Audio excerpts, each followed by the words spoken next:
are the best decks in Yu-Gi-Oh right now. This video is made for a player returning back into the game or wants the update on some important things that have been happening over the weekend since Battles of Legends Terminal Revenge. I think that there are some strategies and trends that may shock you that I'm gonna update you on. And of course, big dog, for the people that just may want a little bit more, I'll be putting personal deck lists on my Patreon as a special thank you for helping me pay my editors. Let's go ahead and jump on in.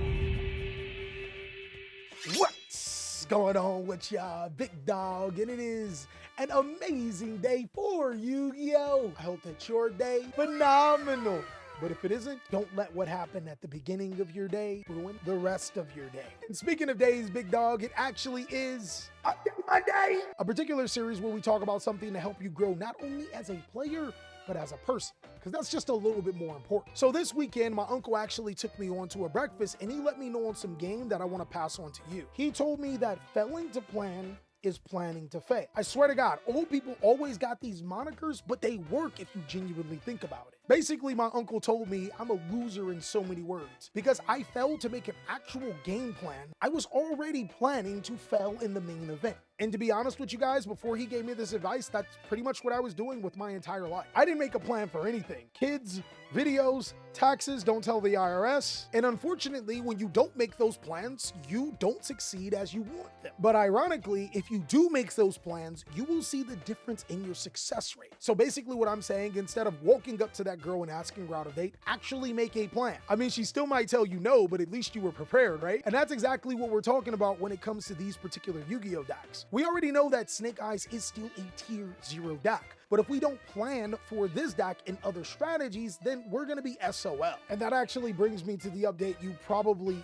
need to know about, because Snake Eyes now has an FTK. See, the new way to play Snake Eyes is to summon Blaze Phoenix Bombardment using Proxy F Magician's effect to fusion summon with a Snake Eyes monster and a Draco Sack token, which is the exact requirements. From there, you put 10 cards on your side of the field, something that the deck can do incredibly well, and loop the effect of Blaze Phoenix Bombardment using its effect, then summoning it back with Promethean Princess, then summoning it back with World Sea Lantis to be able to do over 8,000 damage. Because even if you do interact with this and hand trap them, they can then just make a regular Snake Eyes board. And there's only genuinely 2 to 3 cards that they need to change inside of their extra deck to be able to facilitate this consistently. I think that FTKs are one of the most ridiculous things in the game, but when you already give the best deck in Yu-Gi-Oh a way to win before we could even play, you would probably say that, yeah, we're deserving of a ban list. But this isn't about ban lists, this is about updating you guys. Because there have been some strategies that have been able to consistently stop Snake Eyes. You see, when Snake Eyes isn't FTKing, which may be a way that I want you guys to be aware about, it's actually incredibly weak to board breaker cards. And if you were to ask me, some of the best board breaker cards are Dark Ruler No More and Evenly Matched. These cards are amazing. They do have a problem that you need to be able to set up a board to be able to stop Snake Eyes on turn 3, but that isn't the end of the world. With that being said, the rest of this video is dedicated to strategies that can really put the hurting on Snake Eyes, but more importantly, take advantage of the hand traps and board breakers that are really good right now. Now, I do think that Tenpai Dragon is one of the most dangerous decks in the game. It's ridiculous. Tenpai Dragon being able to play a combination of powerful hand traps and board breakers to be able to slow down the opponent just enough to beat them. And what makes the deck so dangerous is that as a Tenpai Dragon player, you want to go second. Fortunately enough, there's nothing incredibly new about this deck, but I have to acknowledge it as it is the second best deck in the game. Now, there's nothing necessarily new with Tenpai Dragon other than players playing a combination of board breakers and hand traps, but I think that that's a basis for a lot of the strategies that we're going to be talking about as well. Take, for example, Spright, which just won the South American World Championship qualifiers, is kind of going crazy. I'm not 100% sure if Spright has what it takes on a consistent level. I'm gonna have to do a lot more testing, but what I do know about Spright is that Battles of Legends Terminal Revenge has made the deck a lot stronger. Because of the new monster Mirror Mage of the Ice Barrier, the deck is a lot more powerful. It means that summoning Swap Frog from your hand to be able to send Mirror Mage can get you freezing Chains of the Ice Barrier to summon Mirror Mage right back. And since both of those monsters are aqua monsters, being able to make Totally Awesome right there is huge. It can not only stop your opponent's important hand traps, but also can snatch your opponent's spell and trap cards so you can use them for your own. But that's not exactly where Spright stops. I think the best thing about Spright is that hand traps were never really great against it, but now this deck can build its board board with multiple one-card combos. Because of the Mirror Mage monster, both Swap Talk and Spright Starter allow you to make some pretty cool one-card combos, summoning monsters like the Djinn Buster, and even using the Spright cards like Spright Sprint and Double Cross to your advantage alongside of Totally Awesome. Essentially, the deck has very simple and easy to make boards. Again, I'm not 1000% sure if I put Spright in the best Yu-Gi-Oh decks, but it winning a national championship does give it reason to consider. And what makes it even cooler, the more level 2s, the stronger the deck gets. But the other Yu-Gi-Oh strategies I'm going to be talking about do a really good job at being able to combat the top two. Let's look at the new strategy that just got support from Battles of Legends Terminal Revenge, Yubel. This deck is actually crazy good right now. Yubel actually addresses a few problems that we've been having inside of this format and forces players to think different on their toes. You remember when I said board breakers like Dark Ruler No More and Evenly Matched were incredibly good? Well, they are good against Snake Eyes, but they're way more impactful against Yubel because hand traps just don't simply work. Yubel challenges the theory that you have to run 15 hand traps in this Yu-Gi-Oh format because they make every single one look completely useless. And it's mainly because of the new card, Phantom of Yubel. Just when you thought that Konami couldn't get more ridiculous on how to summon a Yu-Gi-Oh card, having to be able to shuffle a monster from your graveyard back into your deck to summon a free monster that can stop effects on the field and turn it to furthering your strategy is kind of ridiculous. But if we were to stop right there, Yubel wouldn't be as competitive. So of course there's more. I find it interesting what a lot of Yubel players have been doing with their inboards. It can summon really powerful monsters like the Phantom of Yubel that I mentioned before, Verugis, and Unchained Soul of Rage, but what some players have been opting to do is summon Nightmare Griffin into their main monster zone and the middle one so it's not linked to anything. This means that pretty much anytime our opponent special summons a monster, it won't be able to activate its effect. Meanwhile, if we special summon monsters, all we have to do is point it to the Griffin and it can gain its effects. It almost mimics what Snake Eyes does with Skill Drain, except it's a little bit more one-sided, and you have a monster that's 2500 attack and really hard to beat. And on top of being a deck that can easily play through hand traps and summon unfair monsters, Yubel has one more trick up its sleeve to win the game. See, how the strategy works is that it's based on 0 attack monsters. And I don't know about you, but I'm never scared of a 0 attack monster until now. Because of the unique effect of Phantom Nightmare, Yubel does not have to break your board. It actually wants you to have monsters on your field so it can inflict a ton of damage with its Yubel monsters by attacking into them. It creates situations that are incredibly unfavorable for the opponent,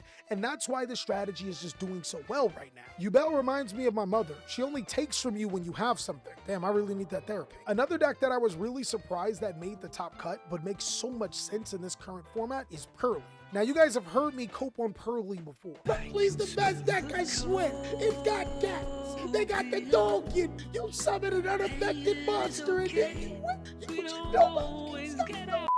But I think the top at the Oceanic event, as well as some others, has turned me back into a believer with Purrely. See, before we were relying on hand traps to be able to stop our opponent, but now that we know we can use a combination of hand traps and board breakers, Purrely becomes a lot stronger. See, what's really good about Purrely is that it plays against the best decks in the game incredibly well. A really good Purrely player can play around hand traps, including Dimension Shifter, and I think another one of the best things about it is that it can easily get rid of monsters without triggering their effects. Monsters like Flame Urge need to be able to go to the graveyard, but once Purrely attaches that monster as material, it not only removes the threat, but also prevents the opponent from gaining those bonus effects to summon from the graveyard. And keep in mind, when Flame Urge is detached as a material, it's not being sent from the field to the graveyard. It won't get its effect. It puts Snake Eyes players on a clock to be able to get back their resources and also addresses one of their biggest threats. I also think that Purrely Noir is a huge threat, not only because it can get rid of cards on the field, but also the graveyard. If you notice, some of the best decks in the game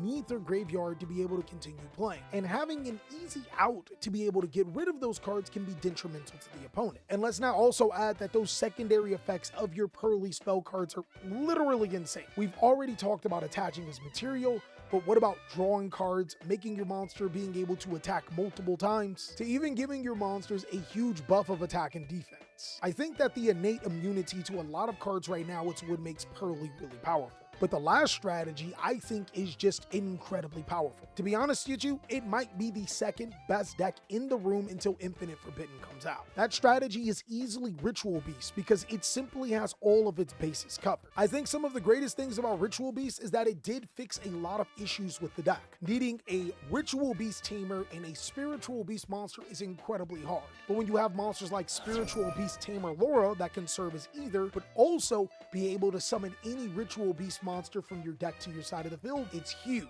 And then just like Purrely, it also has targeting protection with the new fusion monster in Tenpai Dragon. But again, just like some of the other strategies, I don't think that it stops there. See, Ritual Beast is really good at being able to put a multitude of monsters into the graveyard with different types and attributes. It's also a strategy that when needed can summon almost every attribute to your side of the field. And since Ritual Beast does specializing in banishing monsters, it means that the Nemesis engine is completely bonkers inside of this deck. Now, I didn't notice it when I tested Ritual Beast, but as you can see in that testing game, it was a really strong deck steal. Adding the Arch Nemesis cards take it over the top, and it's for a couple of reasons. The biggest one is that the Arch Nemesis monsters are always summonable as long as you can play Ritual Beast. But being able to search Arch Nemesis Protos to be able to declare fire completely shuts decks like Snake Eyes down. Coolly enough, there's also lines where you can declare dark, light, and even, well, of course, wind. And wind may not seem like much, but when you realize Appaloosa is a wind monster and that card could be a threat from time to time, you can declare wind. But just like what I said with Yubel, if I were to stop there, the deck would probably be pretty cool,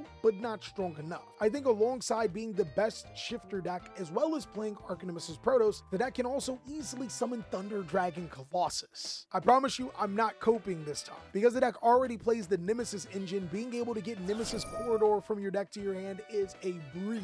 It's actually searchable through your Nemesis Flag, which can be searched through your Flametail Banshee, which only requires 2 level 4 monsters to be summoned to your side of the field. After activating the effect of Nemesis Corridor, you can use that monster for your Thunder Dragon Colossus, but just in case your opponent thought that that was the only way, Spiritual Beast Kanahawk is also a thunder monster that can be used. I think that this meta that we're having between now and Infinite Forbidden is really interesting. Yes, we still have to deal with the tier 0 Snake Eyes, but we're starting to see a lot more diversity with other Yu-Gi-Oh strategies and Battles of Legends Terminal Revenge having an impact. If you guys think that there's some other strategies, I can't wait to see what you have to say. Let me know down below. And also, be sure to check out these videos so I can catch you on the next one.